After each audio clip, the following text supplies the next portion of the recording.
शुरू अल्लाह का नाम लेकर जो बड़ा मेहरबान निहायत रहम वाला है।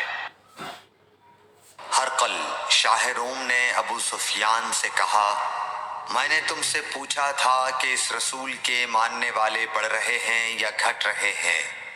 तूने जवाब में बतलाया कि वो बढ़ रहे हैं।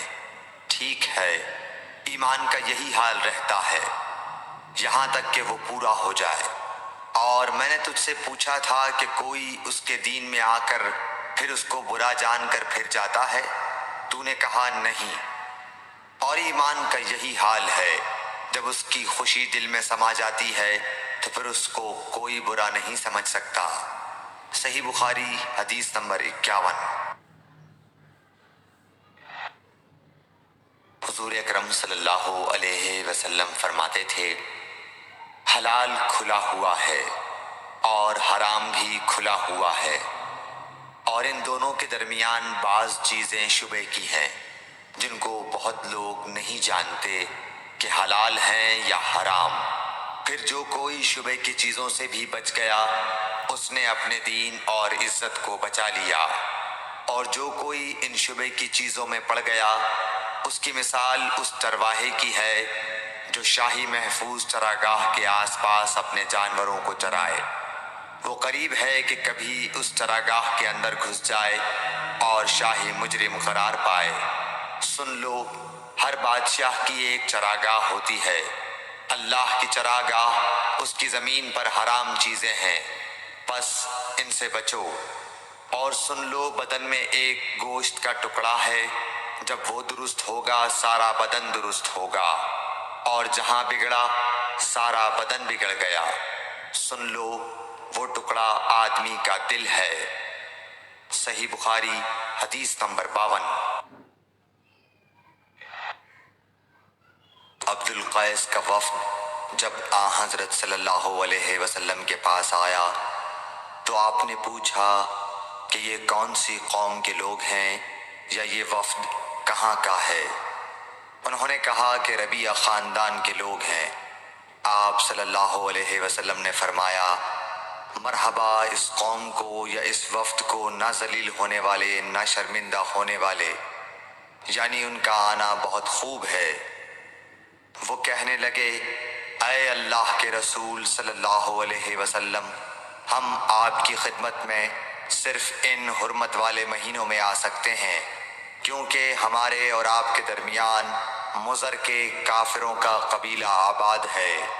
बस आप हमको एक ऐसी कतई बात बतला दीजिए जिसकी खबर हम अपने पिछले लोगों को भी कर दें जो यहाँ नहीं आए, और इस पर अमल दरामद करके हम जन्नत में दाखिल हो जाएं। और उन्होंने आपसे अपने बर्तनों के बारे में भी पूछा।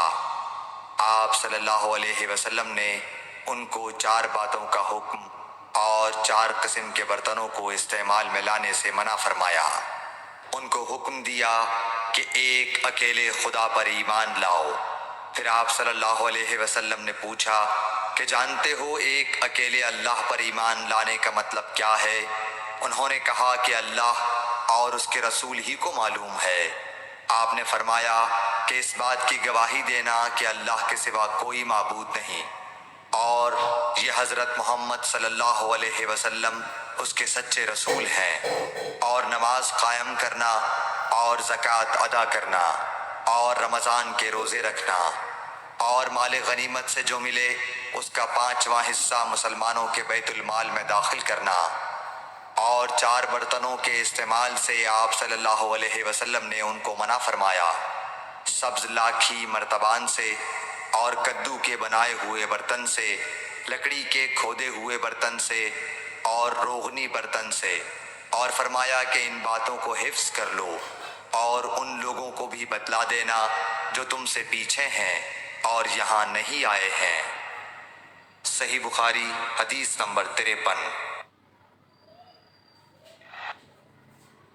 आ हज़रत सल्लल्लाहु अलैहि वसल्लम ने फरमाया, अमल नियत ही से सही होते हैं या नियत ही के मुताबिक उनको बदला मिलता है, और हर आदमी को वही मिलेगा जो नियत करेगा। बस जो कोई अल्लाह और उसके रसूल की रज़ा के लिए हिजरत करे اور اس کی ہجرت اللہ اور اس کے رسول کی طرف ہوگی، اور جو کوئی دنیا کمانے کے لیے یا کسی عورت سے شادی کرنے کے لیے ہجرت کرے گا تو اس کی ہجرت انہی کاموں کے لیے ہوگی۔ صحیح بخاری حدیث نمبر 54۔ حضرت صلی اللہ علیہ وسلم نے فرمایا، جب آدمی ثواب کی نیت سے اپنے اہل و عیال پر خرچ کرے بس وہ بھی اس کے لیے صدقہ ہے۔ صحیح بخاری حدیث نمبر 55۔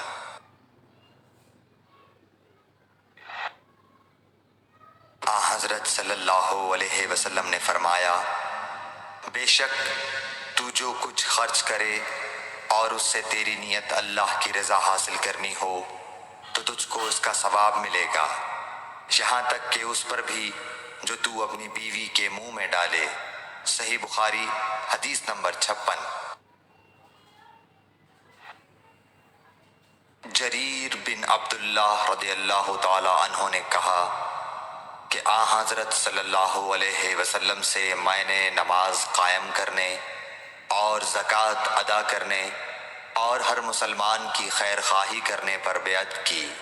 صحیح بخاری حدیث نمبر 57۔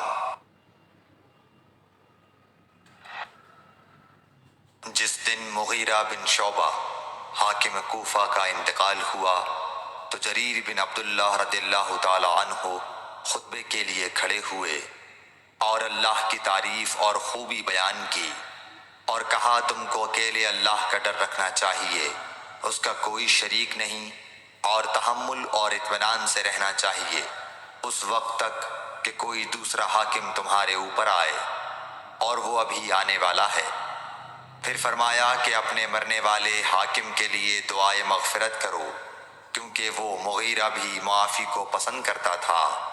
پھر کہا کہ اس کے بعد تم کو معلوم ہونا چاہیے کہ میں ایک دفعہ حضرت صلی اللہ علیہ وسلم کے پاس آیا اور میں نے عرض کیا کہ میں آپ سے اسلام پر بیعت کرتا ہوں۔ آپ نے مجھ سے ہر مسلمان کی خیر خواہی کے لیے شرط کی، بس میں نے اس شرط پر آپ سے بیعت کر لی۔ بس اس مسجد کے رب کی قسم کہ میں تمہارا خیر خواہ ہوں۔ پھر استغفار کیا اور ممبر سے اتر آئے۔ صحیح بخاری حدیث نمبر 58۔